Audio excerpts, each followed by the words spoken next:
Boruto anime and manga are witnessing different timelines, and the recent twist in Two Blue Vortex just confirmed this. The anime version of Boruto was born with a special otsutsuki power, which is what attracted Momoshiki to him, while the manga counterpart was never revealed to possess any such power. Momoshiki simply said he wields byakugan blood, which is completely different than having otsutsuki power. This means the Jogan is the manifestation of Boruto's secret power that he lacks in the manga. So in order to understand whether he will unlock it in the manga or not, we will need to go back to understanding the Jippo ability of Kashin Koji, which originates from Shibai otsutsuki. So basically this ability allows the user to see every possible future in existence, which provides him the liberty to change the odds in his favor by trying. Kashin Koji saw a lot of different futures, with the endgame of most of them being the sacrifice of Kawaki to the Jubi. Some of them even concluded the story at Kawaki arc, where Ishiki would have succeeded in killing Naruto as well as giving his karma to Kawaki, while some futures ended the story at chapter 78 before Omnipotence, with Kawaki killing both Boruto and Sarada and later getting destroyed by Code. That's right, the massive L-taker is not humiliated in every universe. There are actually timelines where he doesn't take that many L's, fulfilling the will of his beloved Ishiki.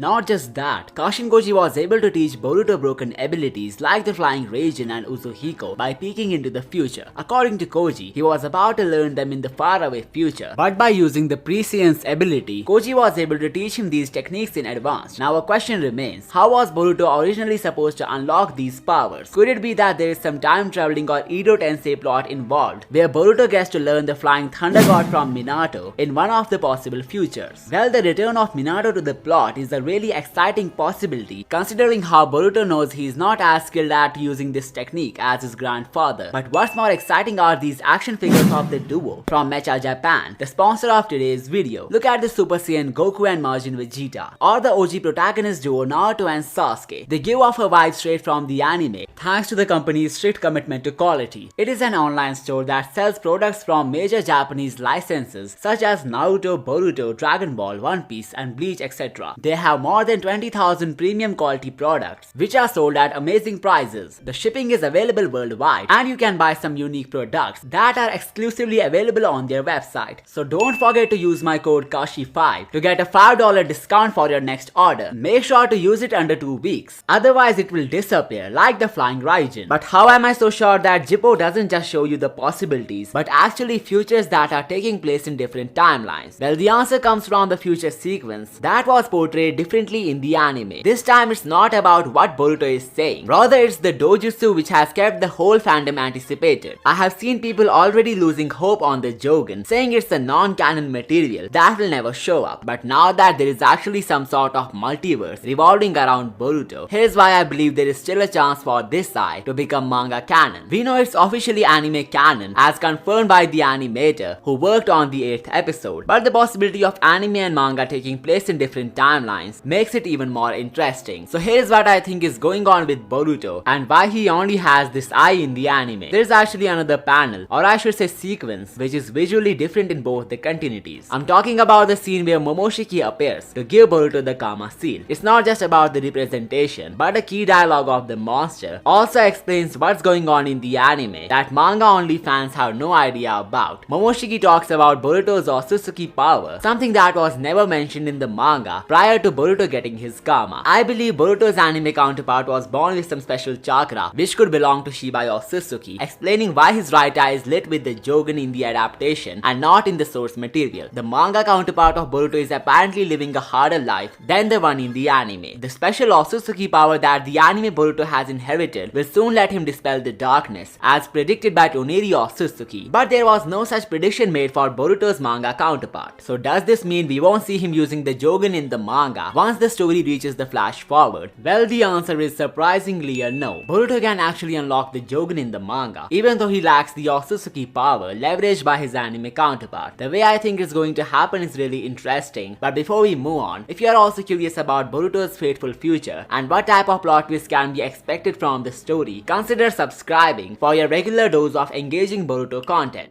So the anime not just introduced the Jogan but also a prophecy which explains how this eye will help Boruto in the future. It was revealed that some darkness will surround the planet very soon and Boruto has the Star of Hope that will dispel that darkness. The thing which is supposed to get the world out of this trouble is actually the Jogan. Now with the reveal of Prescience ability, some things are now more clear about this infamous prophecy. First and foremost, it seems like Toneri had also unlocked the Shinjutsu to look into the future. Otherwise it wasn't possible for him to make this prediction. Not just that, the Jogan is depicted on the Otsutsuki God panel, and once the Shibai Otsutsuki panel will receive an anime adaptation, the Jogan's canonical existence will be solidified. Not to mention the Prescience ability is a Shinjutsu, which can be used by any Otsutsuki who learns it. Momoshiki, for example, also has this power, explaining the meaning behind his prophecies and predictions. But there is something about the future that he saw, which was quite mysterious. Now that we know the infamous panel of Kawaki with the bloodstain